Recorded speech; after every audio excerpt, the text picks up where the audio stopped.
এটা হচ্ছে movement on education.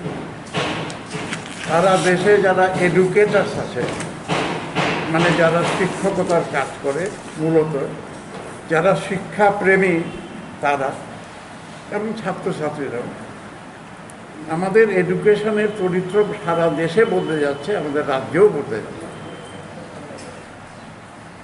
প্রথম কথা দেখুন, আমাদের রাজ্যে আপনারা প্রতিদিনই দেখেন বহু স্কুলকে সিবিএসইতে দিয়ে দেওয়া হচ্ছে, সেন্ট্রাল বোর্ড অফ সেকেন্ডারি এডুকেশনে চলে যাচ্ছে। এখন সেন্ট্রাল বোর্ড অফ এডুকেশনে যখন স্কুলটা যায়, এটার অ্যাফিলিয়েশন ক্যান্সেল হয়ে যাবে যদি সেখানে রিকোয়ার্ড টিচার্স না থাকে।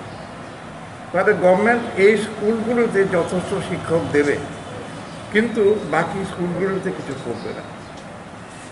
তাছাড়া ইদানিং আরেকটা ব্যাপার ঘটেছে, স্কুলের শিক্ষাতে এনজিও এনে ঢুকিয়েছে। এই আকাশ, বাইজুস এরকম আছে, তাদের কাছে কিন্তু education is a business, it will B A costly affair. তাহলে কি হবে?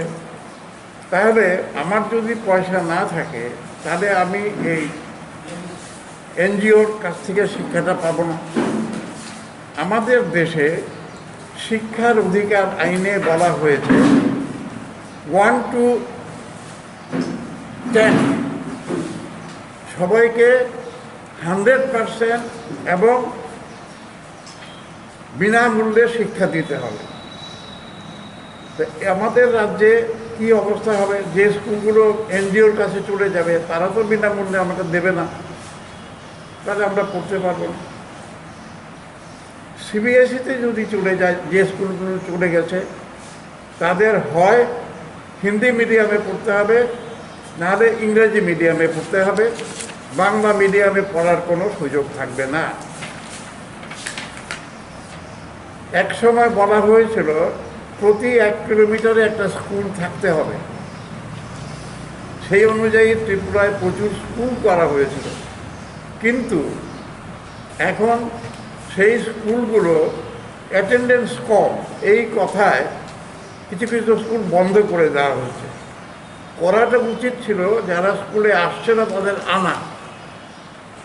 আমরা এটা নিয়ে সত্যি সত্যি খুব খুব চিন্তিত।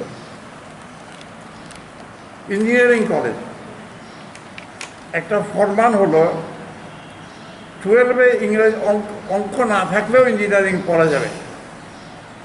আপত্তি হয়েছে, এরপরে এটা আধা খেসরা অবস্থায় আছে। আরেকটা সিদ্ধান্ত হয়েছে, কিছু কিছু রাজ্যে ইঞ্জিনিয়ারিং এবং মেডিকেল রাজ্যের রিজিওনাল ভাষায় পড়া যাবে।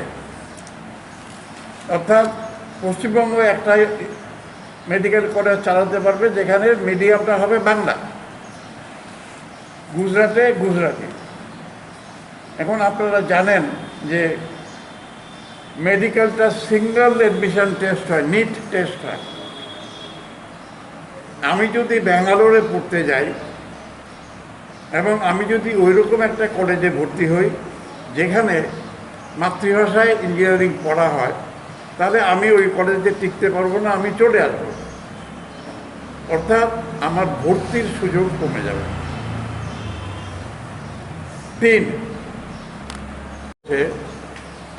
ইঞ্জিনিয়ারিং কোর্সে ছাত্রছাত্রীদের রামায়ণ মহাভারত পড়তে হবে। এখন কথাটা আছে অপশনের। রামায়ণ মহাভারত পড়ার পেছনে আমাদের কোনো আপত্তি নেই। এটা আমাদের দেশের 2টি শ্রেষ্ঠ মহাকাব্য, সবারই পড়া উচিত। আমরা যখন স্কুলে পড়তাম আমাদের বই ছিল ছোটদের মহাভারত, ছোটদের রামায়ণ, কিন্তু এটা একটা ইঞ্জিনিয়ারিংয়ের সাবজেক্টে তো হয় না। এটা চলবে। বলা হচ্ছে, আমি 2 দিন আগে পত্রিকায় দেখেছি, শ্রীলঙ্কা এবং ভারত, রাম শ্রীলঙ্কায় গিয়ে সীতাকে উদ্ধার করেছিল, ওইখানে একটা ব্রিজ বানিয়েছিল, সেই ইঞ্জিনিয়ারের নাম ছিল নল। এটা রামায়ণের কথা। একটা ইঞ্জিনিয়ারিং কলেজে যে নলের বানানো এই যে ব্রিজ, এই ব্রিজের টেকনোলজি কি সেটা তার সিলেবাসের মধ্যে ঢুকিয়ে দেওয়া। শিক্ষক, পর্যাপ্ত পরিমাণ শিক্ষক থাকছে না, কি স্কুলে কি কলেজে। এই যে অপর্যাপ্ত শিক্ষক দিয়ে যে স্কুল কলেজ চালানো হবে, সেখানকার যে ছাত্রছাত্রী হবে তারা পরীক্ষা পাশ করার পর কোনো ইন্টারভিউ, কোনো পরীক্ষায় দিয়ে চাকরি করার মতো সামর্থ্য দেখাতে পারবে না। আমাদের দায়িত্বটা কি? আমাদের দায়িত্বটা হচ্ছে আমাদের ছাত্রছাত্রীরা এমনভাবে প্রস্তুত থাকবে যে তারা যে কোনো ইন্টারভিউ দিয়ে নিজেকে প্রতিষ্ঠিত করতে পারে।